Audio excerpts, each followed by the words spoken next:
पायल एक बहुत ही गरीब परिवार से थी। साथ ही उसकी शादी भी मोहन नाम के एक गरीब आदमी से हो जाती है। शादी के बाद मोहन का काम कभी लगता तो कभी नहीं, जिसकी वजह से घर चलाना भी अब बहुत मुश्किल होता जा रहा था। इसी सिलसिले में दोनों पति पत्नी साथ बैठकर बातें कर रहे थे। पता है, कल पांडे जी कह रहे थे बस इस महीने की आखिरी तारीख तक काम कर लो, इसके बाद काम पर मत आना, क्योंकि उन्होंने कोई और मजदूर रख लिया है।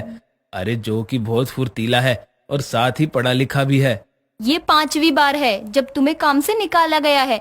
अगर ऐसा ही होता रहा तो हम अपने आगे की जिंदगी कैसे जिएंगे जी? ये तो मुझे भी कुछ समझ नहीं आ रहा है। मैं भी पूरा दिन काम करके और काम की तलाश करके थक गया हूँ, पर कुछ हाथ ही नहीं लगा। अब क्या करूँ, कुछ समझ नहीं आ रहा।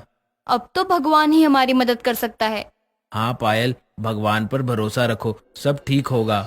अगली सुबह मोहन फिर से अपने काम के लिए निकल जाता है और अब पायल भी कहीं काम करने के इरादे से घर से काम तलाशने के लिए निकल जाती है, जहां उसे हर घर हर दुकान देखने पर भी कहीं काम नहीं मिलता। और वो आगे जाके देखती है तो एक मोमो वाले के यहाँ बहुत भीड़ लगी थी।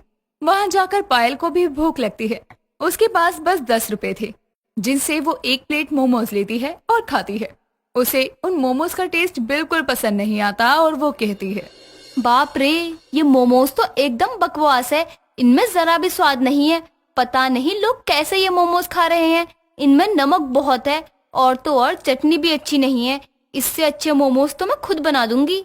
इतना कहकर वो घर जाने लगती है, लेकिन वो फिर पीछे मुड़कर देखती है तो वहाँ मोमोज वाले की शॉप पर बहुत भीड़ थी।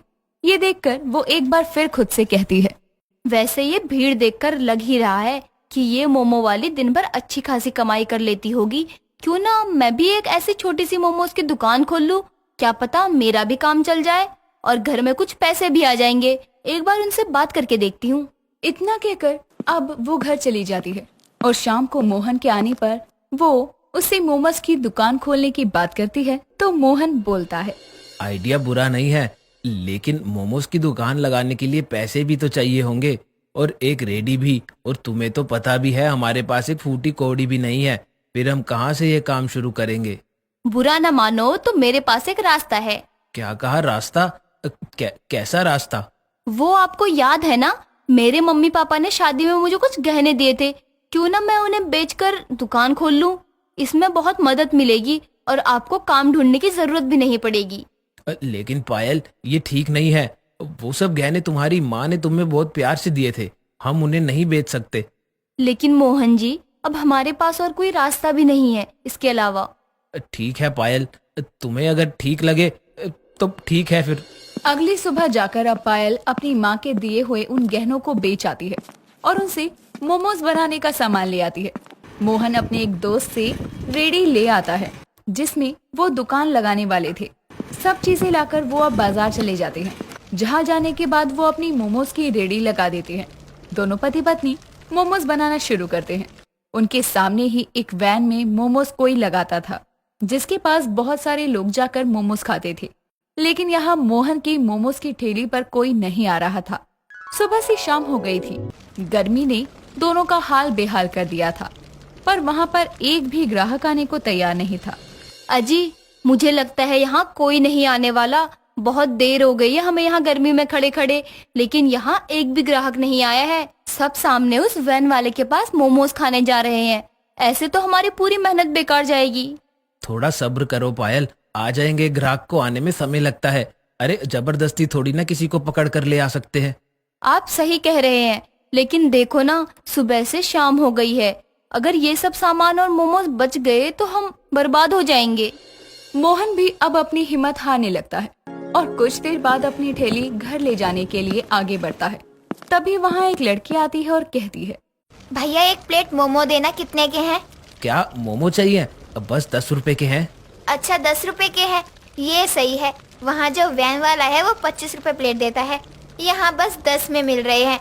आप ऐसा करो, मुझे 2 प्लेट मोमोज पैक करके दे दो। हाँ क्यों नहीं, अभी रुको, मैं अभी आपके लिए पैक कर देता हूँ।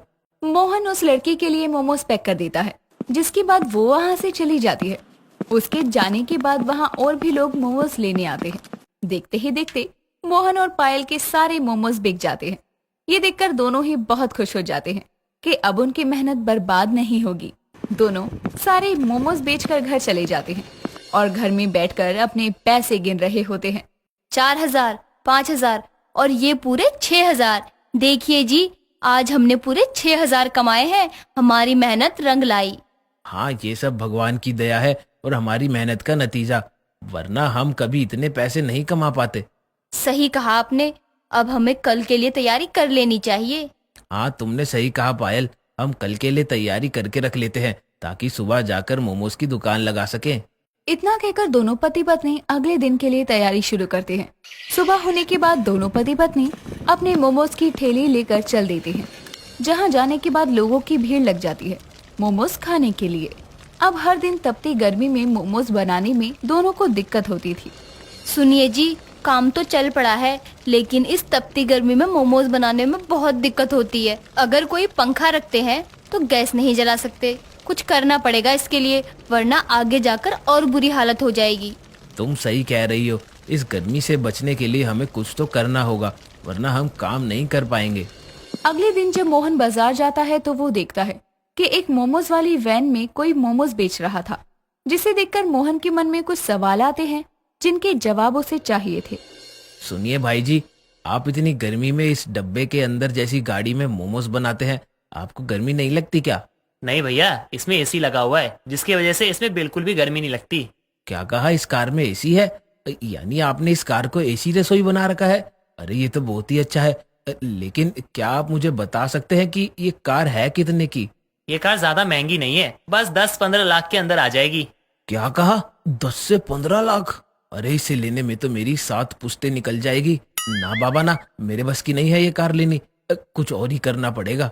इतना कहकर अब मोहन वहाँ से चला जाता है और रास्ते में उसे लकड़ी से बनी दुकानें दिखती हैं। वैसे जरूरी तो नहीं है कि 4 पहिया वाली गाड़ी में ही एसी लग सकता है। देखा जाए तो ये दुकान भी किसी एसी वाली गाड़ी से कम नहीं। बस इसमें एक एसी लगवाने की जरूरत है। हाँ, ये सही है।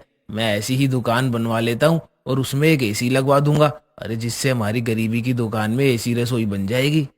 इतना कहकर अब मोहन उस दुकान में चला जाता है और दुकान के मालिक से वो छोटा सा लकड़ी का खोखा खरीद लेता है और उसमें पहिए लगवा देता है, जिसके बाद वो उसे घर ले आता है।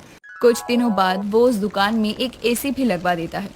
एसी भले ही उसने पुरानी खरीदी थी, लेकिन उसकी हवा नई एसी से कम नहीं थी, जिसकी मदद से अब मोहन अपनी बीवी के साथ उस मोमोज की दुकान को अपनी एसी रसोई के सहारे चला रहा था और दोनों धीरे धीरे अच्छी खासी कमाई कर लेते हैं और अपनी एक मोमोज की बड़ी दुकान ले लेते हैं।